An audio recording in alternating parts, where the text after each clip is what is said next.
we're getting reports out of Moscow. It's hard, really, to believe that, and you covered this guy for years, that even with a European invasion going on, even with the world standing up and speaking out against Vladimir Putin, he still insists this week in saying the invasion was beautiful, it was brilliant. Vladimir, even not backing down from that, talking about how smart he was to say that they were peacekeepers and what powerful, great peacekeepers they were, or the strongest peacekeepers, something along those lines, along, of course, with the former Secretary of State, Mike Pompeo, who was talking, again, praising to high heavens Vladimir Putin. This is the same guy who swore 2 years ago at a reporter saying that nobody gave a blank about Ukraine. And Donald Trump won't back down. He's still talking about how smart Vladimir Putin is, when Putin has made one of the grandest miscalculations on the world stage of anybody in our lifetime.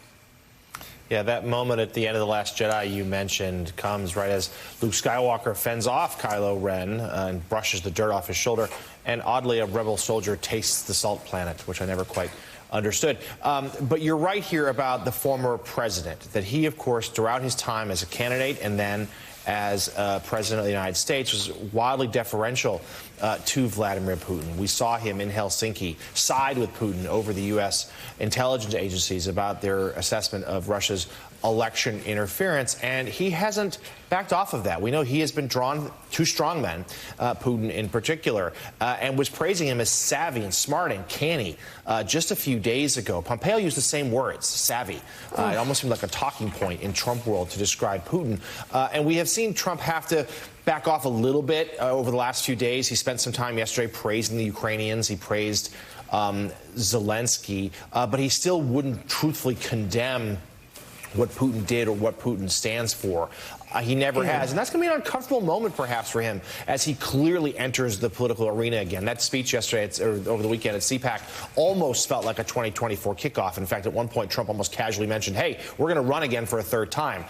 Wasn't announcing a campaign, but certainly hinted at one. But this Putin thing is going to be harder to justify and explain this time around. And we also should never lose sight of this, that President Zelensky of Ukraine right now, rightly viewed as a hero by his own people and around the world, and certainly coming from humble origins where he was once the Ukrainian voice of Paddington and the adaptation of that movie in that country. But Zelensky was the one that Trump was on the phone with and refused to give the defensive missiles that are now being deployed in Ukraine. He tried to hold that as bribery to get Zelensky to dig into political dirt for Joe Biden. And that is something that should never be forgotten here as we think about Zelensky and Trump and his current crisis in Russia.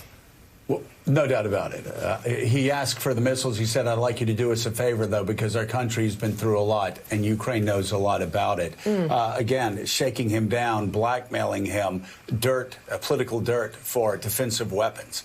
But Mika, you look at what Republicans are saying, what Mitt Romney had to say yesterday, what Marco Rubio was saying about this invasion, distancing himself from Donald Trump's praise of Vladimir Putin, what Ted Cruz has said over the past weekend, what other Republicans who have not usually criticized Donald Trump, what they're doing now. This is a bridge too far as the world watches Vladimir Putin invade Ukraine and Donald Trump continuing to call a man who has just savaged his country's economy and done terrible things in Ukraine. Donald Trump still embraces him, still calls him brilliant. Hard to know which is worse, which crazy Republican propping up Putin is worse. But Pompeo stands out because he seems to have come out of nowhere to make the point that Vladimir Putin is savvy. And I wouldn't call this a Trump talking point. I'd call this a Putin talking point. And you wonder what they are getting out of this.